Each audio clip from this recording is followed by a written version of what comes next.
Efésios capítulo 5, nós iremos nessa ocasião do 18 ao 21. Vamos meditar rapidamente nesse pequeno fragmento. Efésios 5, 18 a 21.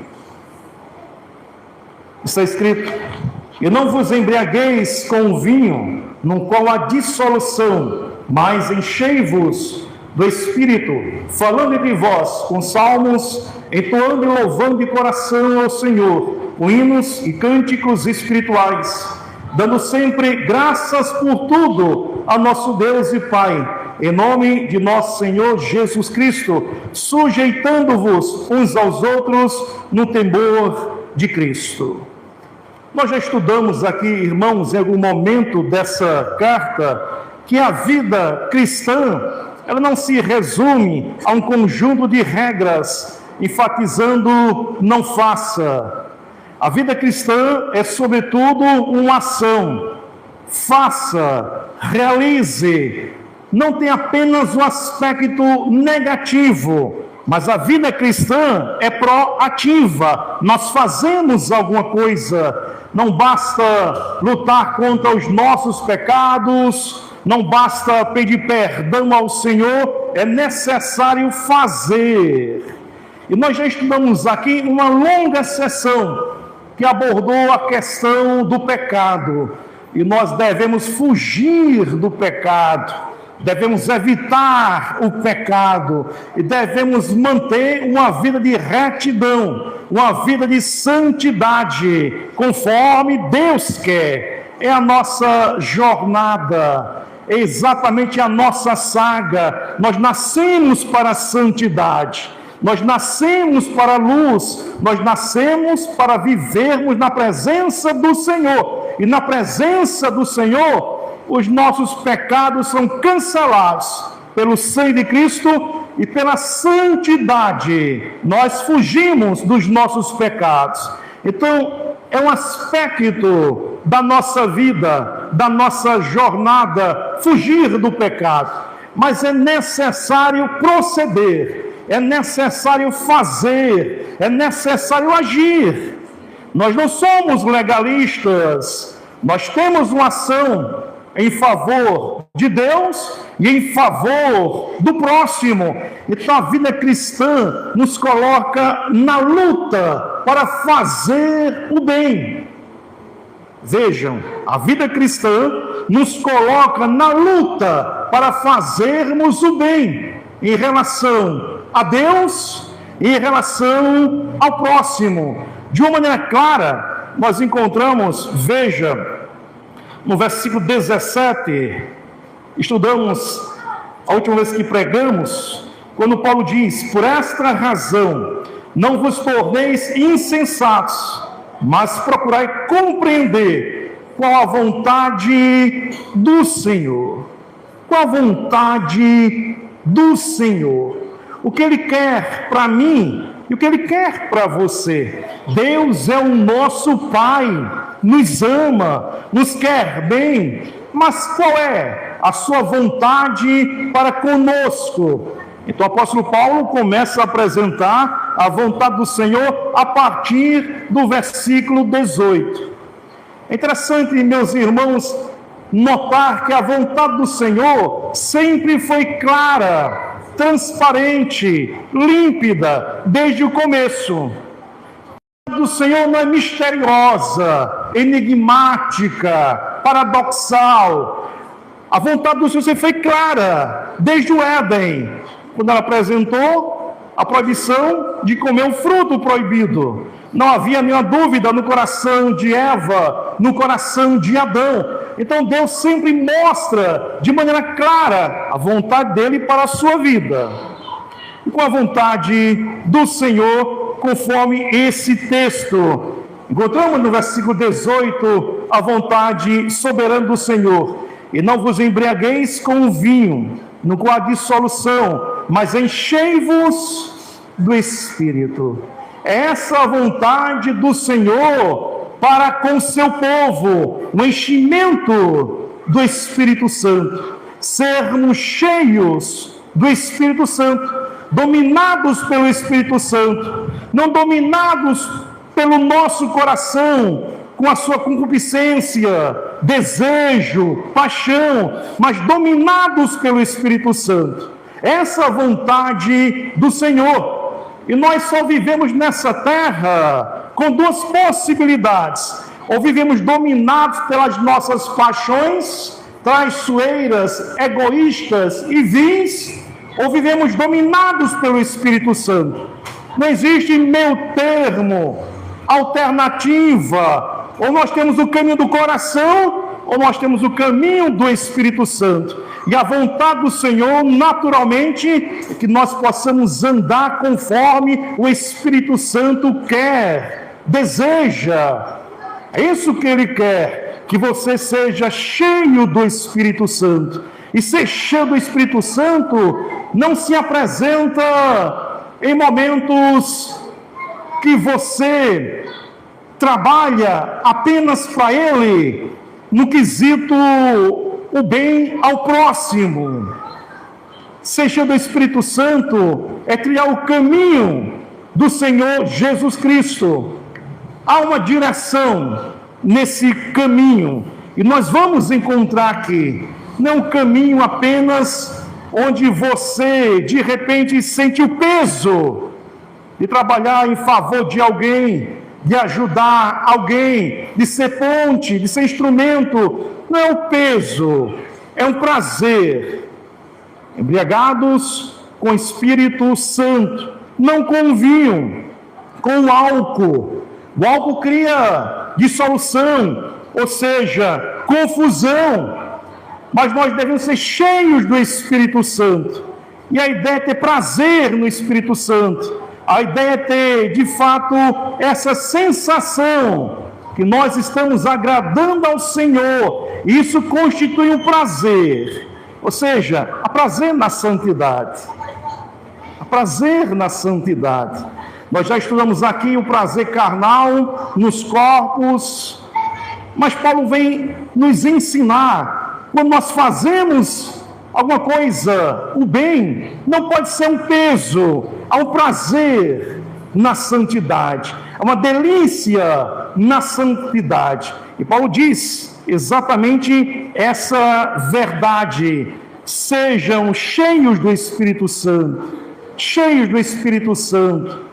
E sejam do Espírito Santo, conforme o livro dos Atos, não é falar línguas, não é profetizar, não é curar. Não são essas demonstrações de poder. Quando nós olhamos, por exemplo, a igreja em Corinto, era a igreja mais carismática. Havia todos os dons espirituais, mas não havia a presença do amor. É como servir ao próximo fosse um peso, uma barreira, e não uma atitude prazerosa. Assim como o vinho é um prazer, na medida certa, na dosagem adequada. Então existe prazer em agradar o Senhor, existe delícia em fazer a sua soberana vontade.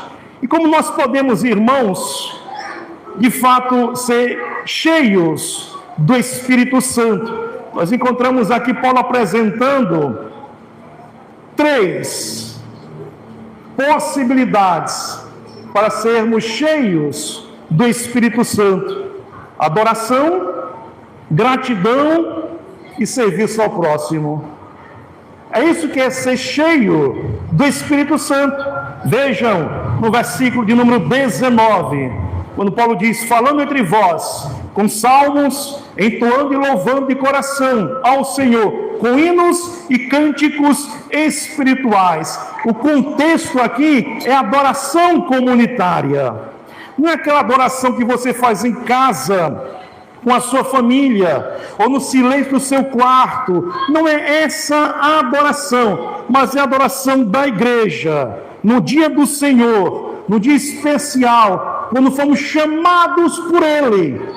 É esse momento que nós desfrutamos do enchimento do Espírito Santo, quando nós ouvimos a palavra e nos alimentamos dela, a palavra pregada de forma expositiva e fiel.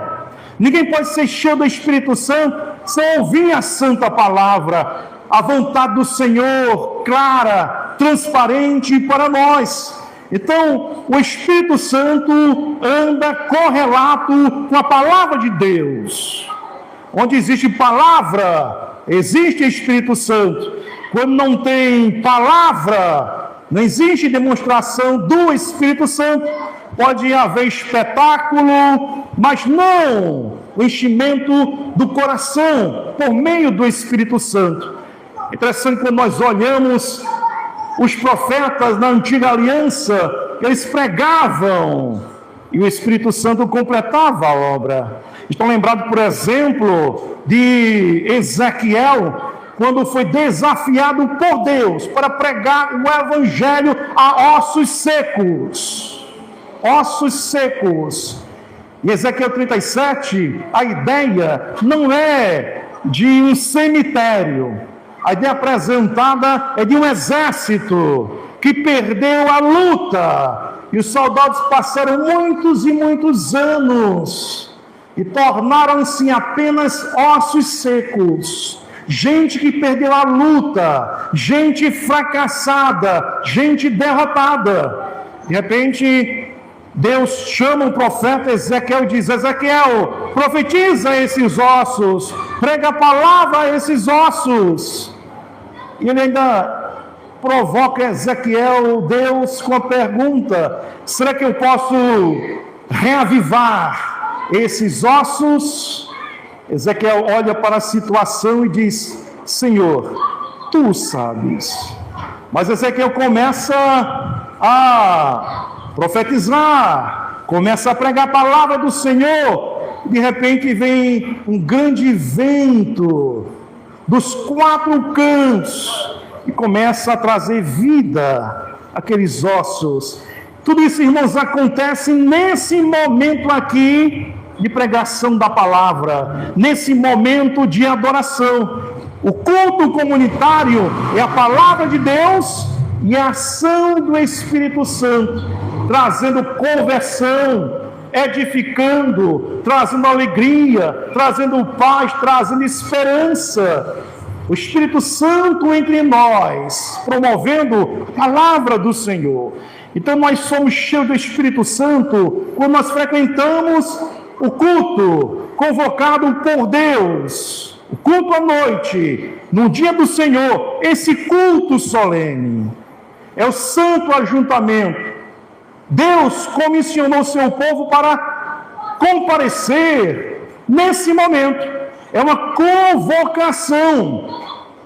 O crente, ele pode ser indiferente à escola dominical, ele pode ser indiferente ao culto de doutrina durante a semana, mas no domingo, dia do Senhor, é uma convocação, é uma ordem, ele tem que comparecer, para que haja essa oportunidade pela pregação da palavra, o Espírito Santo preencher o vazio do seu coração. É importante. Na Igreja Presbiteriana do Brasil, nós consideramos como frequência a igreja local, o culto dominical, o culto do Senhor, o culto solene, o culto à noite.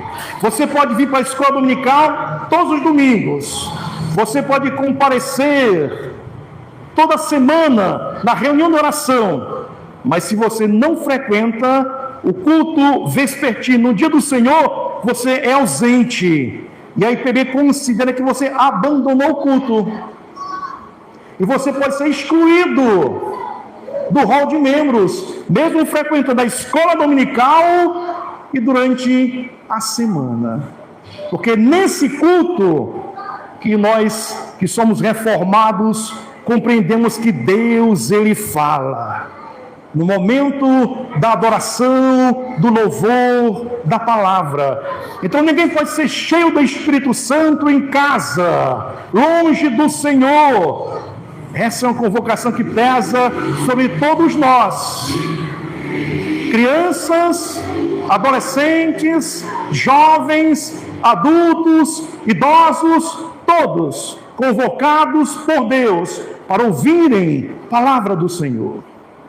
É um momento oportuno para crescimento espiritual e para sermos cheios do Espírito Santo. Então você não pode deixar de frequentar o culto à noite, esse culto solene. Deus convoca para que você seja cheio do Espírito Santo, para que haja edificação na sua vida, para que Deus fale ao seu coração. Os reformadores compreendiam, quando nós pregamos a palavra de maneira absolutamente fiel, Deus fala com o seu povo, Deus se comunica com o seu povo, e sempre foi assim, desde o Éden, quando Deus convocou a família de Adão para prestar um culto a Ele. Quando? Na viração do dia, certamente no sábado, no momento propício, no momento especial, porque esse dia é chamado Dia do Senhor, porque você ouve a voz do Criador, do seu Pai, e isso vai trazer toda a diferença na sua vida durante a semana. Você não pode colher alegria, esperança, paz, desprezando o dia do Senhor. Longe desse espaço, a sua vida é completamente vulnerável. O pecado entra, e o pecado é traiçoeiro, te derruba, te coloca no chão, e para voltar para a igreja é muito difícil. Quando um crente ele deixa o domingo à noite, não vem na outra semana, não vem depois, ou vem de vez em quando, para trazê-lo novamente para o culto ao Senhor de forma regular, dá muito trabalho. E só o Espírito Santo faz isso quebrando o crente, para que ele compreenda que a sua vida é na presença do Senhor, e ele não pode viver sem ouvir a voz do Supremo Pastor, que é o Senhor Jesus. Então Paulo diz aqui, para sermos cheios do Espírito Santo, é necessário ouvir a palavra do Senhor no tempo oportuno, no dia do Senhor. Nós estamos, irmãos, vivendo um período que tem muitas pregações. Se você quiser, você pode ouvir durante todo o dia pregações na internet de famosos, mas nada substitui o culto comunitário, porque não é apenas para ouvir palavra e ser edificado, encorajado, mas também para responder a palavra. Então Paulo diz, veja, versículo 19 ainda, falando entre vós com salmos, entoando e louvando de coração ao Senhor, com hinos e cânticos espirituais. Ou seja, a igreja é um lugar de adoração. Adoração do povo de Deus. Deus se manifesta nesse lugar. É um santo diálogo. Deus fala conosco pela palavra, pela pregação, e nós falamos com Deus pela nossa adoração e pelas orações. E o texto fala aqui de cânticos espirituais. Deus habita no meio do louvor. Ele olha para nós e recebe a nossa adoração. Então nós encontramos aqui salmos, hinos e cânticos. E vejam algo bastante interessante. Nós encontramos salmos entoando e louvando de coração ao Senhor com hinos e cânticos espirituais. A ideia é salmos espirituais, hinos espirituais, cânticos espirituais. Ou seja, o culto é um lugar de fazermos parceria com o Espírito Santo. A gente está falando aqui de cânticos inspirados pelo Espírito Santo. Não apenas os salmos que nós cantamos, mas hinos e cânticos extraídos das Escrituras. Essa ideia. Deus é tão perfeito, santo, que o culto não é conforme nós queremos. O culto é conforme Ele quer. Ele estipula, Ele regula o culto, a adoração a Ele. Então nós devemos fazer parceria com o Espírito Santo e cantarmos os salmos inspirados, os hinos inspirados e os cânticos inspirados. Tire da sua cabeça essa ideia. Salmos são os que nós cantamos na igreja. Hinos são do Inário Novo Cântico. E cânticos são os avulsos. É claro que Paulo não está pensando em novo cântico. Você acha que Paulo está pensando em novo cântico? Ou que Paulo está pensando nos louvores do grupo Logos, vencedores? Fala sério. Fala sério. Está falando dos cânticos, hinos e salmos inspirados pelo Espírito Santo. O cântico de Moisés, nós não cantamos, mas é lindo. Lá em Apocalipse, o Magnificat, ou seja, o cântico de Maria, o cântico de Zacarias e tantos outros cânticos. É isso que Paulo diz aqui. Quando nós cantamos, irmãos, nós demonstramos a nossa unidade, mediados pelo Espírito Santo. Isso é culto. Oração. Culto ao Senhor é solene e é conforme Ele quer. Note quando o tabernáculo foi construído, todos os detalhes Deus apresentou a Moisés. E não deixou nenhuma possibilidade para a criatividade de Moisés. Tabernáculo, adoração, depois a adoração templária em Jerusalém, sem imaginação dos homens. Mas Deus descrevendo absolutamente tudo. É o nosso culto. É o nosso culto. Temos cânticos espirituais, pregação da palavra, oração, os 2 sacramentos, batismo e santa ceia. E não podemos mais colocar nada. Esse é o culto reformado. O culto bíblico que agrada ao Senhor. E quanto mais simples, melhor. Se você quer um culto, não é o seu espaço. Não é o seu espaço. Não é o seu lugar. Aqui é o lugar do alimento espiritual. A Bíblia, que comunica ao seu povo com fidelidade. Então é importante, irmãos, entender que não seremos cheios do Espírito Santo quando nós negociamos o culto solene no dia do Senhor. É o principal. Notem, os discípulos foram cheios do Espírito Santo quando estavam reunidos. Eles estavam adorando, orando, louvando. O Espírito Santo veio e transformou a partir daqueles homens o mundo inteiro. Então, não falte ao dia do Senhor. Não falte, para o bem da sua alma. É um prejuízo enorme quando você despreza o dia do Senhor, o culto ao Senhor. É necessário comparecer para que você seja abençoado e cheio do Espírito Santo. Porque sem ser cheio do Espírito Santo, você vai ser vulnerável e você pode cair no pecado, na miséria, pode se perder a sua juventude, os seus sonhos, os seus ideais. É assim que Deus fez para a nossa vida. Talvez alguém aqui esteja fora do contexto. E nada do que eu falo tem sentido. Talvez sua cabeça esteja longe, em outro lugar. Todos aqueles que foram nascidos para o céu se alegram no culto ao Senhor. É uma preparação para o céu. A igreja é uma antessala do céu. Então, somos cheios do Espírito Santo quando cultivamos a comunidade, a adoração, a audição da palavra, o dia do Senhor.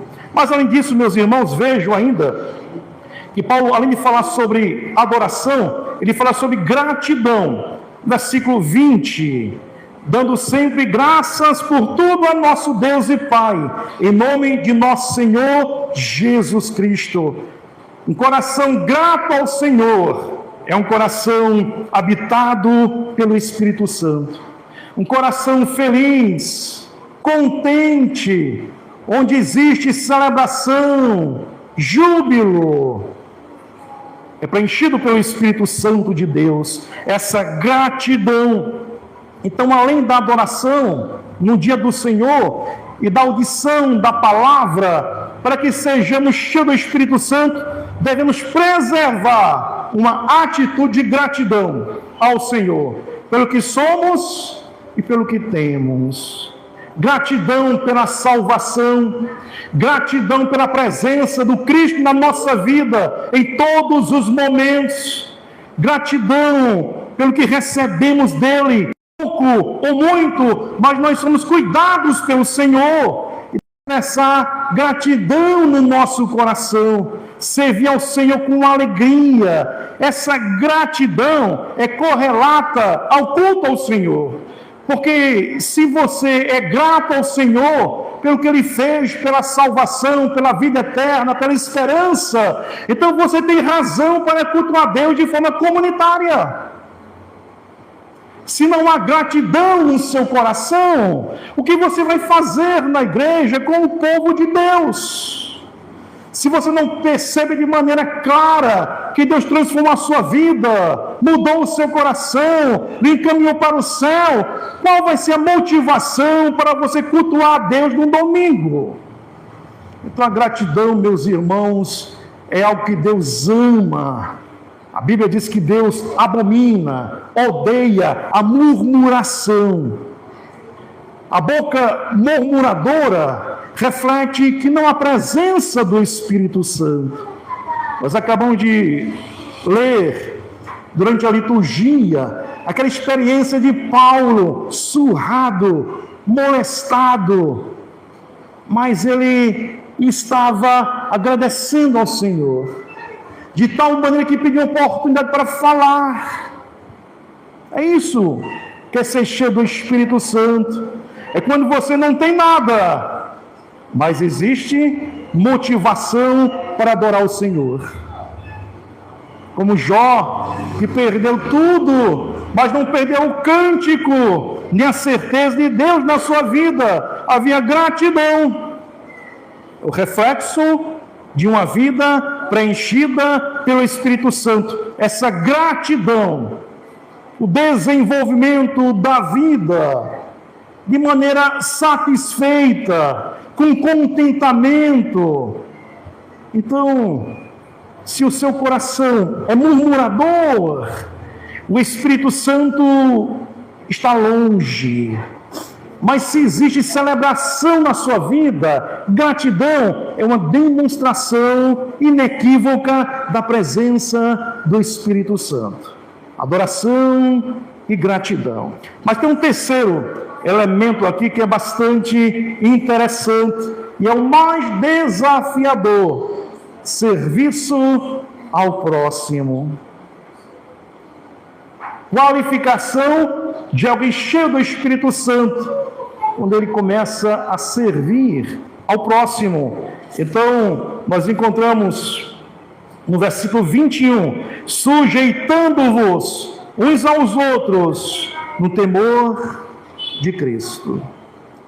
Aquele que é cheio do Espírito Santo, ele se sujeita aos outros no temor de Cristo. Caiu a arrogância, a vaidade, a prepotência, e ele começa simplesmente a servir de coração, não de forma forçada, coagida, mas na liberdade do Espírito. Ele começa a servir, olhando para Cristo e no temor de Cristo, que era cheio do Espírito Santo e deu a sua vida em resgate de muitos. Não veio para ser servido, mas veio para servir. Fora do Espírito Santo, prevalece o egoísmo no coração, a vaidade no coração, o desprezo ao próximo. Cheio do Espírito Santo, congraçamento, unidade, abraço, colo, afeto, serviço ao próximo. Então notem, meus irmãos, que nessa sessão, Paulo continua sendo absolutamente claro. e apresentando a prática cristã, a prática do cristianismo revolucionário, que serve ao inimigo, que ama o inimigo, que está junto. Não existe nada mais revolucionário do que amar o inimigo. Mas o que é cheio do Espírito Santo, ele é capaz de amar e se envolver. Então notem, e vamos ver isso depois, que nessa questão de sujeitar-vos uns aos outros no temor de Cristo, Paulo começa a ser específico. E a sujeição começa no lar. Marido e mulher, mulher e marido, filhos e pais, pais e filhos, e na sociedade. Vejam que é algo absolutamente prática. Se eu não sou cheio do Espírito Santo, eu não vou me sujeitar ao marido e vice-versa. Eu não vou ter comunhão com os meus filhos e vice-versa. E eu não vou fazer o bem na sociedade, tratando os diferentes como sendo iguais. E aqui Paulo coloca mais adiante os escravos. E aquele que é cheio do Espírito Santo acabou completamente a barreira social. E permanece e prevalece o serviço, o cuidado, seja a quem for. Então, ser cheio do Espírito Santo é o que nós precisamos, para que possamos ter uma vida com sentido, para que possamos ter alegria, gratidão, para que o nosso culto seja de fato um culto em espírito e em verdade, para que possamos ouvir a voz do nosso Deus e saber o que Ele quer para nós. O que Deus quer para a nossa vida? Ele quer uma vida cheia do Espírito Santo.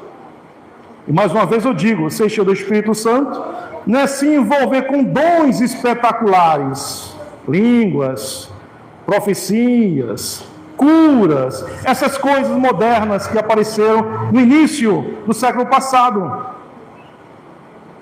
Ser cheio do Espírito Santo é ter a visão do livro dos Atos.